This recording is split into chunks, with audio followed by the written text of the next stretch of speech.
Fresh embryo transfer అంటే ఇదే నెలలో మీకు ఇంజెక్షన్స్ ఇచ్చి మీ ఎగ్స్ మీ ఫాలికల్స్ అన్నీ పెరిగేలా చేసి ఎగ్స్ బయటికి తీసి ఎంబ్రియోస్ రెడీ చేసి అంటే ఐవీఎఫ్ ఆర్ ఇక్సీ చేసి దాని తర్వాత అదే నెలలో అంటే ఆ రోజు నుండి ఎన్నో రోజు ఎంబ్రియో ట్రాన్స్ఫర్ చేస్తున్నారో దాని ప్రకారంగా ఇప్పుడు day 3 or day 5 embryo transfer చేస్తున్నామా అదే నెలలో ఇవాళ పికప్ అయిందంటే ఇవాళ నుండి మెడికేషన్ స్టార్ట్ చేసి 3వ రోజు 5వ రోజు మనకి ఎంబ్రియో ట్రాన్స్ఫర్ చేస్తాము.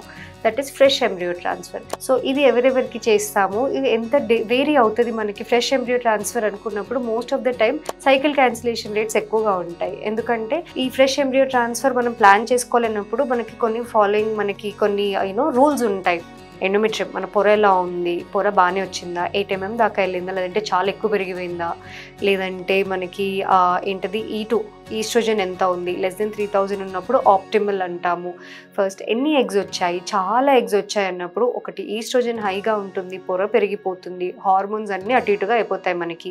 సో ఎక్కువ ఎగ్స్ వచ్చినప్పుడు మోస్ట్ ప్రాబబ్లీ పీసీఓ వాళ్ళకి we avoid going for fresh transfer. Because after fresh transfer if we are going for fresh transfer 2 embryos వచ్చాయి కదా అని ఫ్రెష్ ట్రాన్స్ఫర్ చేసుకుంటే in case if the woman is conceiving OHSS అంటే ovarian hyper stimulation వచ్చే chances ఎక్కువగా ఉంటాయి because of the high HCG అవన్నీ మనకి కొన్ని ఫ్యాక్టర్స్ ఉంటాయి అన్నమాట.